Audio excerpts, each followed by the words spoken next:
Girlies are fighting. Adam Kinzinger and Donald Trump have attacked each other for years over a myriad of issues, both serious and trivial. I would say their most recent beef definitely falls in the trivial category. Let's just start by pulling up this tweet from the former congressman. He said, "I'm genuinely surprised how people close to Trump haven't talked about the odor. It's truly something to behold. Wear a mask if you can." And wouldn't you know it, he's not the first person to levy this accusation against the former president. Last month, comedian Kathy Griffin said Trump smells like body odor with kind of like scented makeup products. Interesting little tidbit. She said that in an interview with Trump's niece. But so apparently Trump took offense to these comments. I mean, he was called stinky. So he took offense to these comments and fired this back. Adam Kinzinger farted on live TV and is an unemployed fraud.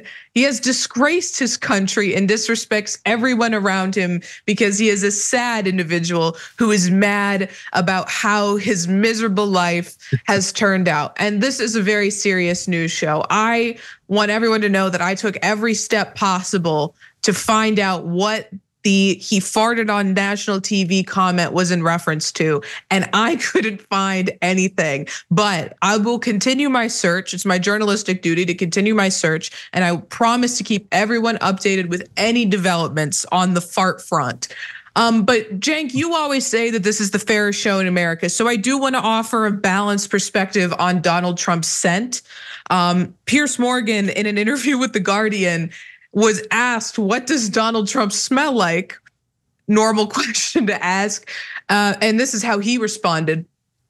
"Quite expensive aftershave and not overly done, just a light, gentle aroma.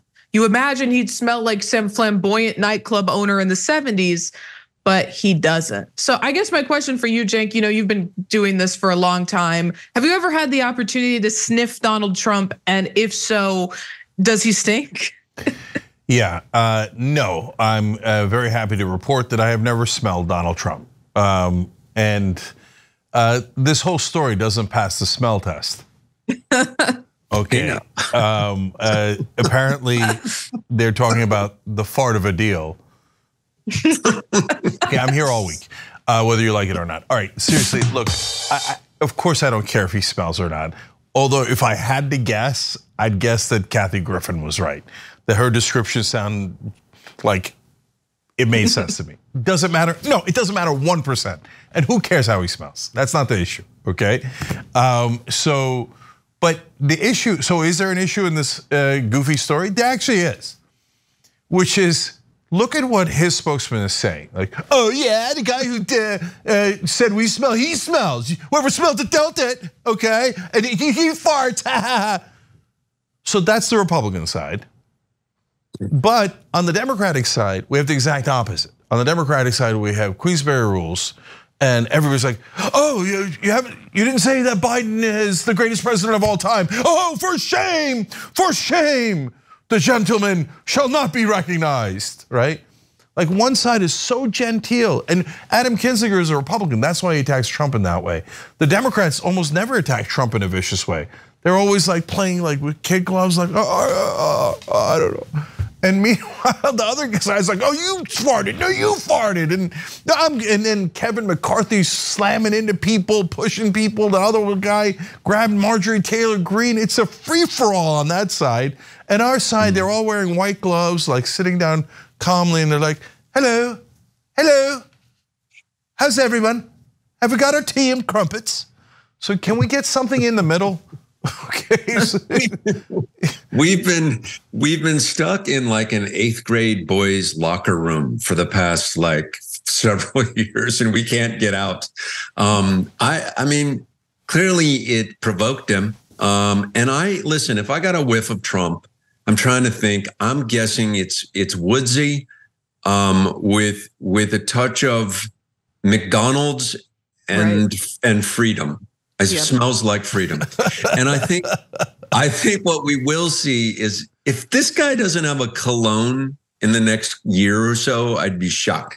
Like Ode to Trump would be I know people would wear that here in Georgia where I live. I know there's some guys who would wear that, who are big Trumpers. To smell like him, yeah, that would be the ultimate sort of sign of affection.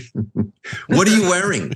I'm wearing the new Trump fragrance only at Macy's. I encourage you. This is and you get a tote bag and you get the cologne is wonderful, and then so is the antiperspirant, the deodorant. Yeah, I mean, the Trump scent. What I think we're onto something here. I think the McDonald's angle is accurate, because I remember reports like from election night that West Wing staffers were like keeping a wide berth from the Oval Office because the stench of the garbage of the fast food that they had ordered was so bad. They just didn't want to be near it.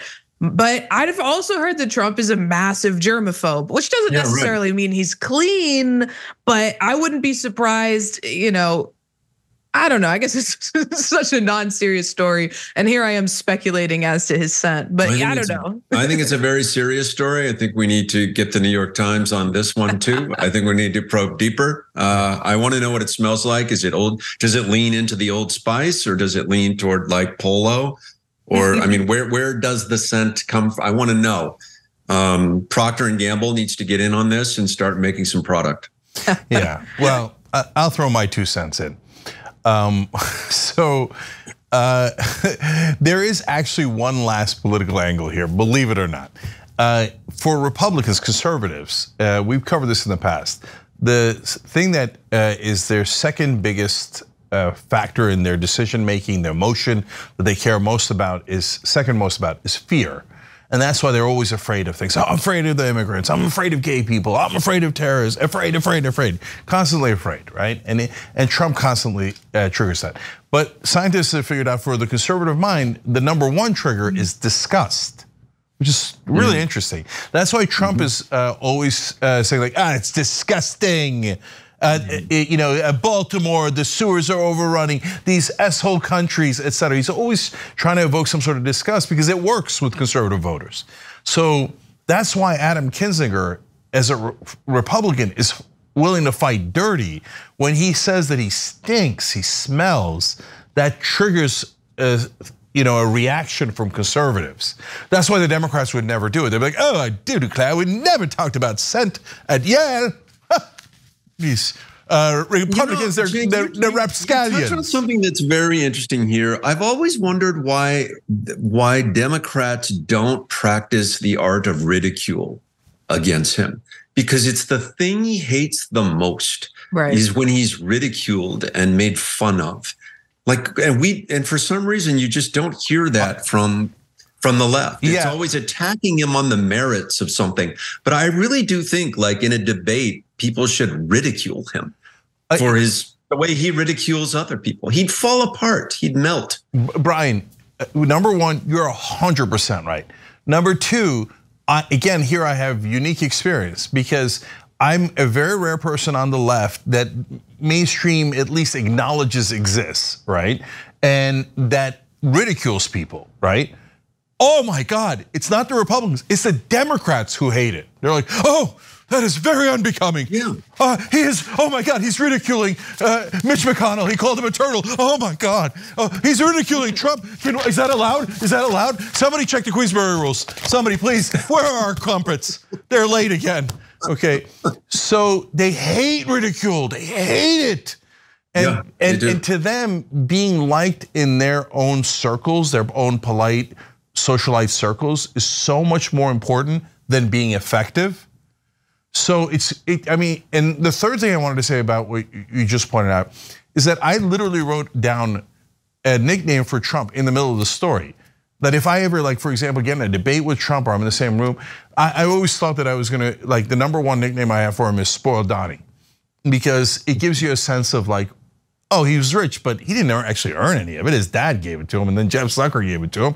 And this schmuck had 6 bankruptcies, 7 on the way, and he blew it. He's a spoiled little baby, right? That's why when you took the government away from him, he's like, that was my toy, and he's Spoiled Donnie, right? Exactly. Right, but in this one, I wrote down, Stinky Trump. Okay, now it's not particularly clever, right? But neither are his nicknames. And if I start calling him Stinky Trump, oh, he's gonna hate it. Right. Yeah, and it's gonna bother him so much. And then he's gonna lash out and say insane things, right? But for the Democrats, better to be liked in your cocktail parties than to actually be effective in fighting back against Trump. Yeah, I agree. I feel like they're wearing powdered wigs, and they're so offended by, the one in the someone in court who is, among them who is just upsetting the royal order of things. I mean, like I really do, because you know what, the populist position is, and Americans, they tease each other and ridicule each other all the time.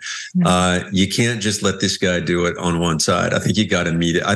Nothing else has worked. Why not try it as a strategy? I'd ridicule the crap out of this guy. Yeah, maybe send in me and the Undertaker. Okay, we'll take care of it. We got this. We got it. I think Stinky Trump is fine. I'll be honest, I still call Joe Biden Sleepy Joe. It's not, particularly clever, but it's that and Mini Mike Bloomberg still get me. They still make me laugh, and we definitely need some stuff like that to levy at them. Look, it's simple marketing and branding, for God's sake. I mean, come on, Stinky Trump is great. Yeah, he stinks.